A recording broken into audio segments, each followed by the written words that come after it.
Question number 5 solve करते हैं। Question number 5 में जो वर्ड एग्जांपल है उसमें दिया हुआ है, in a factory the ratio of salary of skill and unskill worker is 5:3। मतलब एक फैक्ट्री है, वहां पर कुछ स्किल वर्कर है और कुछ अनस्किल वर्कर। स्किल वर्कर यानी होता है ऐसे लोग जो डिग्री या डिप्लोमा लेकर काम करते हैं, वो स्किल्ड वर्कर। और जो अनस्किल वर्कर मतलब जो मजदूरी करते हैं, जो लेबरर्स होते हैं वो।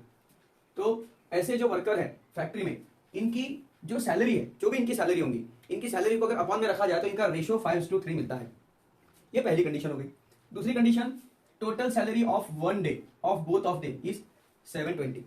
मतलब जो स्किल वर्कर है और अनस्किल वर्कर है, एक स्किल वर्कर है और एक अनस्किल वर्कर है, दोनों की सैलरी को अगर प्लस कर दिया जाए तो एक दिन की सैलरी को अगर प्लस किया जाए तो आ जाएगा 720 रुपीज। तो find the wages of skill and unskill worker. तो हमें स्किल और अनस्किल वर्कर की जो सैलरी है वो हमें निकालना है। तो लिखेंगे solution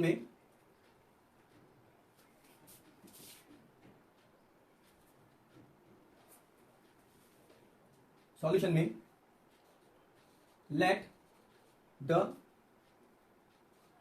one day salary of skill worker bee ₹X and one day salary of unskilled worker bee ₹Y। तो देखिए हमने जो है स्किल वर्कर की सैलरी X रुपीज ले लिए एक दिन की, और अनस्किल वर्कर की जो सैलरी है वो ले लिए Y रुपीज एक दिन के लिए। तो कंडीशन है total salary one day both of them. तो लिखेंगे total salary of one day of both of them is ₹720। तो भाई एक दिन की सैलरी स्किल वर्कर की X रुपीज, एक दिन की सैलरी अनस्किल वर्कर की Y रुपीज, दोनों मिलाकर हो जाता है 720 रुपीज। इक्वेशन नंबर 1 यहां बन जाती है। उसके बाद अब देखिए रेशो ऑफ देयर सैलरी, लिखेंगे the ratio of their salary is 5:3। उनके सैलरी का जो रेशो है वो 5:3 का है। 5:3 मतलब ये किसका रेशो है भाई? सैलरी क्या है? X और Y है, तो ये रेशो X और Y का ही होगा। मतलब हम इसे ऐसा लिखेंगे X/Y इज इक्वल्स टू 5/3। इसे सॉल्व करेंगे तो ये क्या हो जाएगा भाई?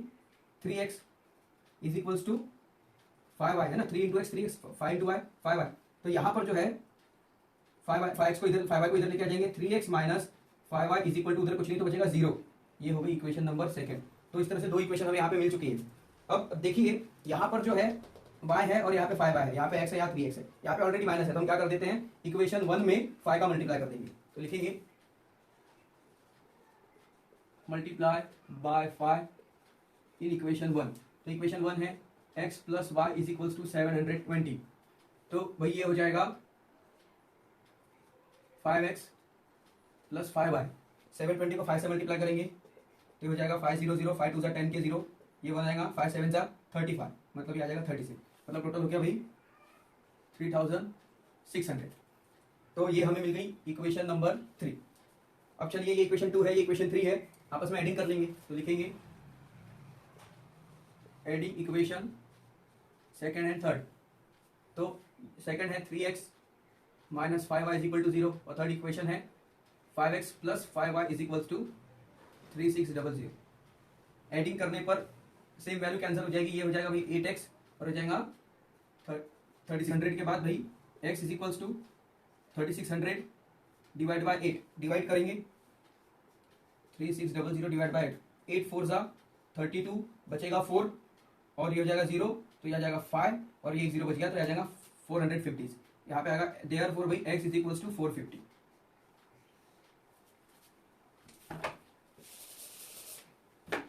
अब x की वैल्यू रखेंगे, लिखेंगे putting x is equals to 450 in equation में रख देंगे भाई इक्वेशन 1 में। तो यहाँ पे आ जाएगा x + y is equals to 720, 450 + y is equals to 720। तो y इज इक्वल्स टू 720 - 450। तो लिखेंगे 720 माइनस 450, ये तो 0 हो जाएगा, 12 माइनस 5 7 और 6 माइनस 4 2, ये आ जाएगा 270। यहाँ पर मिलेगा भाई हमें y इज इक्वल्स टू 270। तो देखिए हमें x और y की दोनों की वैल्यू मिल चुकी है। जो हमें क्वेश्चन पूछा है उसका आंसर लिखेंगे। आंसर वही, find daily wages of skill and unskill worker. तो लिखेंगे daily wages of skill worker is 450 rupees. Rupees को पहले लिख लें, रुपीज 450, और लिखेंगे daily wages of unskilled worker is rupees 270। तो देखिए दोस्तों, इस तरह से इस क्वेश्चन को करना था। अगर आप इसे लिखना चाहते हैं तो प्लीज टेक अ स्क्रीनशॉट।